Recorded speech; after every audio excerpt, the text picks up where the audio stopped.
An interval act on Correct. Eurovision, 1994, Yeah. could actually galvanise. In fact, you could say that it was concurrent with the kick-off of the Celtic Tiger, Yeah. which had its good moments and it had its not so good moments. But when you think about what Riverdance did in terms of putting Irish folklore, it was a channel into a lot of what is traditionally Irish, but it was done in a very modern way, upbeat, very contemporary modern way, and made Irish dancing trendy. And you know, it went down as well in China as it went anywhere else. You know, it was I fantastic. remember going to see in Radio City in New York, and it was incredible to believe that's what we're looking at in New York. And it's still going. Yeah, it's still going. Yeah, and so is Michael Flatley, Yeah. When you look back at your life, Pat, not in a modelling sense, are you amazed at where you got to? Or is this, have you met your expectations, or you thought you had a plan, the plan worked out, or was all being ad hoc? I think I've only arrived at the stage of my life that I actually can deal with that question now. Yeah.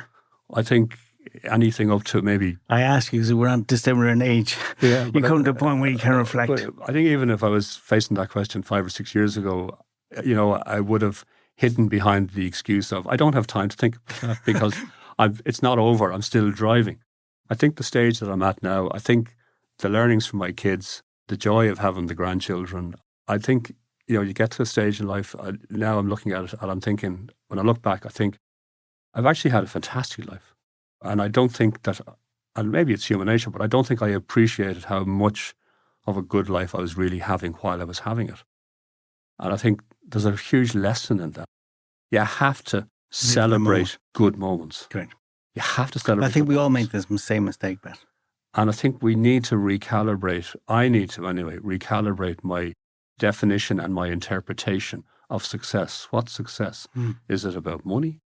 Is it about social prestige? It's not. It's about, have you had a good life? Have you got good people in your life? Do people in your life think well of you? Have you served people well? That's what success is. I think that the older you get, the more you realise that's what a good life means. I think. For me, can I sleep at night and have I done myself not proud, but that day have I done the right more than wrong things? There's no hurry anymore. And the other thing I've learned too is goes back to the golf shot, my golf shot rather than push shot. You know, the one because I have so many. I'm the worst golfer imaginable. You know, if I want to get my revenge on somebody, I'll make them play golf with me. You know, but you can't beat yourself up for your mistakes. You can't. No.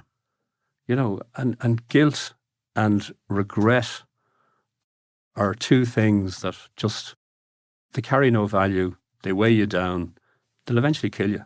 You know, so get rid of them to move on. And you do business advice still or not? Well, I do, yeah. That's the kind of message you pass on to other people? Yes, absolutely. And do they really firmly believe you? I mean, younger people think we're old codgers, maybe. They do. And we talk nonsense. Yeah. Everything's about winning and not losing, blah, blah, blah, where we've all been. Yeah.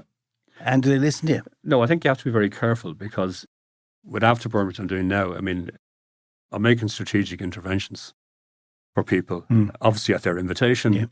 I think that you have to be very careful that if you get into, I'm stopping short of mentoring the individual. I'm mentoring the business rather than the individual. I think you really have to be invited to mentor the individual. You have to be terribly, terribly careful. And you don't have a right to say, well, I'm going to fix you. You don't. You can certainly help them with their business issues, and you can help them with their team issues, and you can help them with, you know, key principles. But it's very difficult to get into that space of, no, I'm going to reboot you, because I know myself, I don't want to be, I wouldn't take too kindly to it. I'd have to be very, very trustful. I'd have to have a really strong relationship established. But reshaping a business and the personality of a business, that's different. That's okay. That is something that you can do and should do, and you should do it, you know, aggressively, you know. And if somebody was setting up a business and wanted to be an entrepreneur, what words of advice would you give them? Stay at home or do it? Think again. I would always give people encouragement to follow what they think they want to do. I think, though, I would encourage them to take counsel. Yes, they want it to be their idea. Yes, There's two things that people often say about entrepreneurs, or people who, I even hate that word entrepreneur, but people who drive businesses, want to have a business. They say, oh, it's an ego trip, or, oh God, you're very stupid, you're very naive.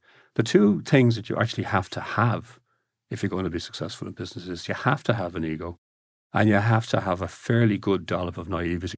Because when you think about it, if you didn't, you wouldn't go there. You wouldn't try it. You wouldn't start it. But surround yourself with good people, and primarily people who know more about it than you do, and people that you're prepared to listen to. Yes, you want to be the leader, and that's grand.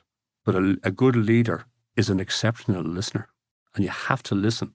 You don't always have to take the advice, or you can modify the advice, but you have to listen. And if you're not going to take the advice, at least you have to be honest with yourself and say, well, I did consider the downside, I did consider the alternative, and I've decided for the following reasons, I'm not going to take that advice today, and I'm still going. But at least you've now qualified your direction and your strategy a little bit more.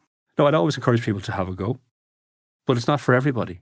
And if you look at the way we're all made up, you can't have 100 captains on a team. But 100 captains on a team without support players aren't going anywhere anyway. They're not. So it's really about getting that yin and yang into a team and build it out, and recognize that people have different talents and different skills, and try and bring it all together.